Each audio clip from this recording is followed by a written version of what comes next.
이명박 전 대통령이 각종 비리 혐의로 검찰 조사를 받게 된 가운데 포항시가 이 전 대통령 기념사업에 수십억 원의 예산을 집행해 타당성 논란이 일고 있습니다. 경주 덕동호에서 신라시대 무덤 100여 기가 무더기로 발견됐습니다. 지난해 포항 지진과 연관성 논란을 빚은 지열발전소에 대한 정밀 조사가 이달 중에 시작됩니다. 여러분 안녕하십니까? 이명박 전 대통령이 각종 비리 혐의로 오는 14일 검찰 조사를 받을 예정인데요. 이렇다 보니 포항시가 막대한 예산을 들여 운영하고 있는 이명박 전 대통령 기념관을 두고 타당한 예산 집행인지 말들이 많습니다. 장미품 기자가 보도합니다. 포항시가 이명박 전 대통령을 기념하기 위해 건립한 덕실관입니다. 이 전 대통령의 모형과 자서전, 각종 이력을 설명해놨습니다. 이명박 대통령의 살아있는 숨결을 느낄 수 있는 이곳. 대통령의 생가에서 좋은 기운을 얻어가고 싶다면 이곳을 방문해보는 게 어떨까요? 하지만 방문객은 찾아보기 어렵고 고향 마을도 인적이 드문 상태입니다. 한때 48만 명이 넘던 연간 방문객은 대통령 퇴임 후 인기가 떨어지면서 8만 명까지 급격한 하락세를 보였습니다. 전직 대통령 생가 중에서도 방문객이 가장 적은 편입니다. 옛날에 이명박 전 대통령이 임기할 때 한번 가봤어요. 근데 사람들 많이 안 오는데 지금은 더더욱이나 안 가지. 다시 여기 사람들도 별로 안 좋아해요. 사정이 이런데도 포항시는 리모델링을 위해 지난해 14억 원을 더 투자했고 지금은 막바지 공사 중입니다. 개관 이후 연간 운영비만 5천만 원 이상이 들어갔고 40억 원짜리 생태공원과 리모델링 비용까지 합치면 지금까지 70억 원이 넘는 혈세가 들어갔습니다.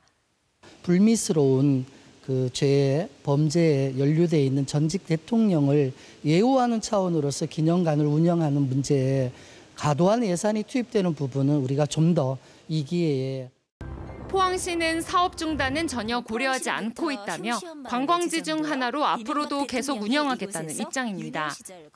포항시의 어떤 충분한 의견과 어떤 여론이 사실 형성이 되어야 어떤 그런 사안을 이제 결정한 사안이고 지금 현재로서는 휴관을 하든 운영을 하고 안 하고 결정 사항은 시기적인 개념에서는 아니라고 저는 생각을 하거든요.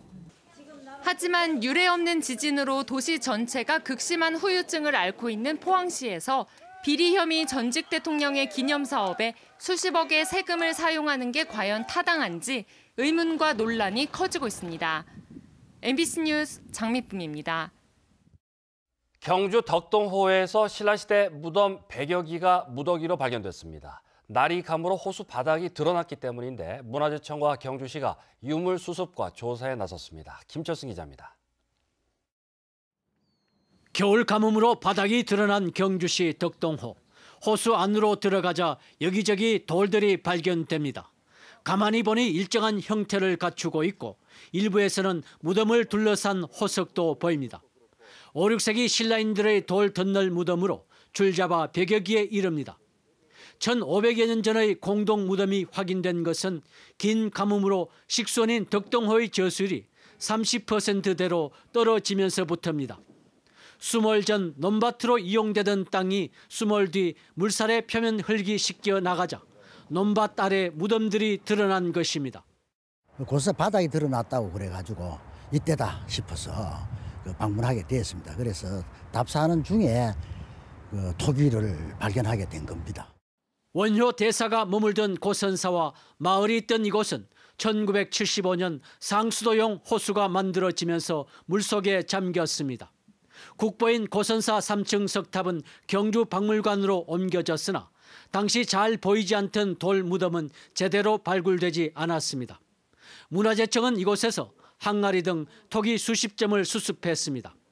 경주시는 문화재청과 함께 무덤의 규모와 성격 등을 조사할 계획입니다. 문화청하고 협의해서 최대한 긴급 발굴비라도 좀 확보를 해서 이 성격을 알 수 있는 수습 조사를 할 계획입니다.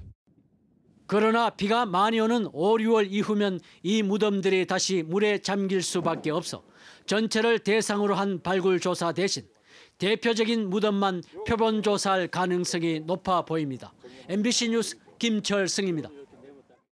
지난해 포항 지진과 연관성 논란을 빚는 지열발전소에 대한 정밀 조사가 이달 중에 시작됩니다. 산업통상자원부는 포항시의 요청에 따라 지난달 대한지질학회를 정밀조사단 수행기관으로 선정했고 국내외 전문가 14명으로 구성된 조사단이 어제 포항 현지를 답사했습니다. 정밀조사단은 내일 서울프레스센터에서 브리핑을 한 뒤 앞으로 1년 동안 현장 조사에 들어가며 진행 과정을 공개할 예정입니다. 국가인권위원회가 중고등학생들의 인권 실태를 조사해봤더니 학교 규칙에 학생들의 기본권을 침해하는 내용을 넣은 곳이 10곳 중 9곳이나 됐다고 합니다. 그나마 명목상이라도 학교 규칙에 학생의 인권이나 기본권이라는 단어를 포함시킨 곳은 20%에 불과했다고 하는데요. 윤영균 기자가 취재했습니다. 대구시 한 중학교의 학생 생활 규정입니다. 남학생은 눈썹과 귀가 나오게 머리카락을 정리하고 여학생은 화장을 해서는 안 된다고 정했습니다. 2교시 그쯤에 수업을 하고 있었는데 갑자기 합수 선생님들이랑 다른 선생님들 몇 명이 들어와서 그 클렌징 티슈로 애들 얼굴을 막 붓는 거예요. 저 막 작가 보고 나오면 화장했으니까 벌점을 주고 가지고. 수업 시작 시간보다 20분 이상 빨리 등교해야 하거나 휴대전화는 등교하자마자 전원을 꺼서 담임교사에게 제출하도록 규정했습니다. 국가인권위원회가 모두 인권 침해로 규정한 내용들입니다. 하지만 학교에서는 어기면 벌점을 주고 있습니다. 벌점 14점, 13점 막 이렇게 쌓인 애들한테 너 휴대폰 안 낸 애들 말하면 내가 상점을 몇 점씩 주겠다 이렇게 해가지고 애들이 그 애들이 휴대폰 안 낸 애들을 다 꼬발라요. 그러면 1주일, 2주일 휴대폰 압수당해요. 국가인권위원회가 전국 중고등학교의 학교 규칙을 조사한 결과 92%가 기본권을 제한하는 규정들을 갖고 있었습니다. 도에 넘치는 머리와 복장 제한, 동의 없는 소지품 검사, 휴대폰 사용 금지 같은 것들입니다. 교칙에 학생 인권이나 기본권을 보장해야 한다는 내용이 담긴 곳은 20%에 지나지 않았습니다. 학생들에게 스스로의 권리를 누리고 그리고 그 권리에 대해서 권리를 누리다 보면 부작용이 생길 수 있을 거예요. 근데 그 부작용을 경험하면서 스스로 성찰하고 자기의 책임의식과 절제력을 갖도록 만들어야 되지. 국가인권위원회는 학교 규칙을 만들거나 바꿀 때 학생들이 실제적으로 참여할 수 있도록 관련 법 개정이 필요하다고 권고했습니다. MBC 뉴스 윤영균입니다. 경북 지역 일반 주택 가운데 기초 소방시설을 갖춘 곳이 절반이 안 됩니다. 경북도 소방본부가 지난해 12월 도내 일반 주택에 사는 4,300여 명을 대상으로 설문조사한 결과 기초 소방시설을 설치했다는 대답이 40%에 그쳤습니다. 기초 소방시설은 불을 끌 수 있는 소화기와 불을 감지해 경보음을 내는 단독 경보형 감지기입니다. 정부가 기존 단독, 다가구 주택에 기초 소방시설을 갖추도록 법을 개정함에 따라 경북소방본부는 오는 2025년까지 기초 소방시설 설치율을 95%로 높이기로 하고 교육과 홍보를 하고 있습니다. 포항시의회는 오늘 제247회 임시회에서 3명의 의원들이 7대 의회 마지막 시정 질의를 했습니다. 김상민 의원은 생활 폐기물 에너지화 사업인 SRF 시설 준공과 관련한 구체적인 계획을 물었습니다. 이에 대해 포항시는 2009년 예산 1,292억 원 규모로 시작한 SRF 사업이 장기간 지연되면서 부족한 지방비 38억 원을 추가로 확보해 올 연말 준공을 목표로 70%의 진척률을 보이고 있다고 밝혔습니다. 박경렬 의원은 하수처리장 방류수의 법적 기준 초과 원인에 대한 책임 소재를, 김성조 의원은 장성동 미군 저유소와 캠프 리비 부지 활용 방안을 요구했습니다. 포항시는 2012년 방류수 수질 기준이 3배나 강하게 개정돼 시공 당시 설계 기준이 반영되지 않았고 미군 저유소 등은 국방부와 소송해서 패소해 매입이나 무상 사용이 어렵다고 답했습니다. 경북시군의원 선거구 잠정 획정안을 두고 더불어민주당과 정의당이 3, 4인 선거구를 확대해 줄 것을 요구했습니다. 민주당 경북도당은 2014년 지방선거에서 개각된 안동과 영주 2인 선거구가 다시 3인 선거구로 원상 회복된 건 긍정적이지만 중대 선거구의 취지를 살려 의성 2인 선거구 3곳도 3인 선거구 2곳으로 조정해 줄 것을 요구했습니다. 정의당 경북도당은 자유한국당 일당 지배구조를 유지 확대하기 위한 선거구 쪼개기와 표의 등가성을 훼손한 획정안이라며 다양한 정치 세력이 지방의회에 진출할 수 있도록 2인 선거구를 대폭 축소하고 4인 선거구를 확대할 것을 촉구했습니다. 잠정 획정안은 100개 선거구 중 2인 선거구는 54곳인 반면 4인 선거구는 1곳입니다. 장염을 일으키는 로타바이러스 감염이 지난해보다 3배 이상 증가해 보건당국이 주의를 부탁했습니다. 경북보건환경연구원이 최근 석 달간 도내 병원 3곳을 방문한 설사 환자의 로타바이러스 감염 여부를 검사한 결과 13건이 검출돼 지난해 4건보다 크게 늘었습니다. 로타바이러스는 구토, 설사, 발열 등의 장염 증상을 유발하며 면역력이 약한 영유아에게 주로 나타나기 때문에 위생관리를 철저히 해야 합니다. 경상북도가 수중 드론과 수중 로봇 등 해양 장비를 개발하기 위해 경북 동해안을 해양 신산업의 중심지로 육성합니다. 올해 신규 사업으로 260억 원을 들여 수중 드론과 수중 로봇 등을 바다에서 직접 시험 평가하는 시스템을 갖추고 시험 평가원을 세웁니다. 또 36억 원을 들여 수중 글라이더 운용 사업을 올해 마무리하고 내년부터 2단계 사업으로 수중 드론 부품 소재 기술을 개발하며 수중 드론 원천 기술 개발과 신기술 인증센터 유치에 나서기로 했습니다. 포항 지역의 소나무 재선충병 방제 실적이 2월 말 현재 86%를 기록한 가운데 포항시는 이달 말까지 방제 작업을 완료할 계획입니다. 방제 작업이 마무리되면 재선충병 매개충이 우하에 활동하는 4월에서 9월까지 500헥타르의 면적에 약재를 살포하고 선단지와 도심지 경관림에는 예방 나무 주사를 놓기로 했습니다. 포항시는 방제 품질을 높이기 위해 퇴직한 산림 공무원 2명을 특임관으로 채용해 누락지를 조사하고 기술 지도와 반복 점검을 하고 있습니다. 소나무 재선충병은 지난 2004년 포항시 기계면에서 처음 발견된 이후에 2015년에 21만 8천 본으로 크게 늘었다가 지난해 10만 6천 본으로 줄었고 올해는 6만 본 이하로 줄여나갈 계획입니다.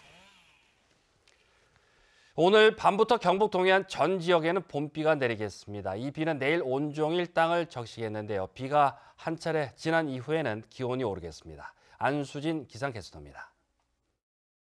오늘 밤부터 봄비가 땅을 적시겠습니다. 제주도 남쪽 해상을 지나는 저기압의 영향으로 비가 내리겠는데요. 이 비는 내일 하루 온종일 내리겠습니다.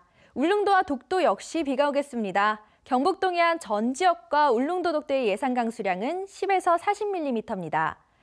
내일 우리 지역의 아침 기온은 대부분 2에서 5도를 보이겠는데요. 바람이 강하게 불면서 체감온도는 춥게 느껴지겠습니다. 건강관리에 신경 써주시기 바랍니다. 자세한 내일 날씨 알아보겠습니다. 내일 비가 오는 가운데 바람이 강하게 불겠습니다. 아침 기온 울진 2도, 영덕과 경주가 4도, 포항 5도입니다. 낮 기온은 울진 5도, 영덕과 포항이 6도, 경주가 4도입니다. 울릉도와 독도 역시 하루 온종일 비가 오겠습니다. 아침 기온 울릉도 3도, 독도 7도, 한낮에는 울릉도 5도, 독도 9도입니다. 동해상에도 흐린 가운데 비가 내리겠습니다. 바다의 물결 동해 중부 해상에서 최고 4m, 동해 남부 해상에서 최고 5m로 매우 높게 일겠습니다. 항해나 조업하시는 선박들은 각별히 유의하시기 바랍니다. 이 비는 금요일까지 오겠고요. 비가 그치면서 봄이 점점 더 다가오겠습니다. 날씨였습니다. 포항상공회의소의 차기 상공의원과 회장 선거가 각각 오는 22일과 29일 치러집니다. 윤광수 현 회장은 취임 당시 단임만 하겠다고 선언한 바 있어 선거가 불가피한 상황이지만 아직까지 출마 의사를 밝힌 사람은 없습니다. 상공의원 수는 기존 48명에서 53명으로 5명이 늘어나게 되고 특별의원은 현행대로 2명을 선출하게 됩니다. 소상공인시장진흥공단 포항센터는 경기 침체에 따른 소상공인들을 위해 저렴한 금리로 다양한 정책 자금을 지원하고 있습니다. 직접 대출의 경우 상시 근로자 10인 미만의 소상공인을 대상으로 2.94%의 금리로 시설자금 5억 원, 운영자금 1억 원까지 특화자금을 지원하고 경력 5년 이상 음식업과 서비스업주에게는 2.74%의 금리로 2억 원까지 지원합니다. 시중은행에서 대출을 받는 대리대출의 경우 최저임금 인상에 따른 일자리 안정자금 수급자를 대상으로 7천만 원까지 2.5%의 금리로 긴급 자금을 지원하고 지진 피해 소상공인에게는 최대 7천만 원까지 1.5%의 고정금리로 긴급 경영자금을 지원하고 있습니다. 경상북도는 올해 관광자원 개발 62개 사업에 847억 원을 투입해 관광 인프라를 구축합니다. 문화관광자원 개발 사업으로 안동 도산서부리 예술마을 12억, 가을마을 관광자원화 6억, 상주 경천섬 관광자원화 39억, 영주댐 어드벤처 공간 조성 4억 등 52개 사업에 777억 원을 투자합니다. 관광지 개발 사업으로는 영덕 장사관광지 주변 정비에 26억, 탐방로 안내체계 구축 사업은 상주 이안천 풍경길 조성 등 4개 사업에 26억, 국민여가 캠핑장 조성 1개 사업에 10억 등을 투자합니다. 이상으로 포항 MBC 뉴스데스크를 마칩니다. 여러분 고맙습니다.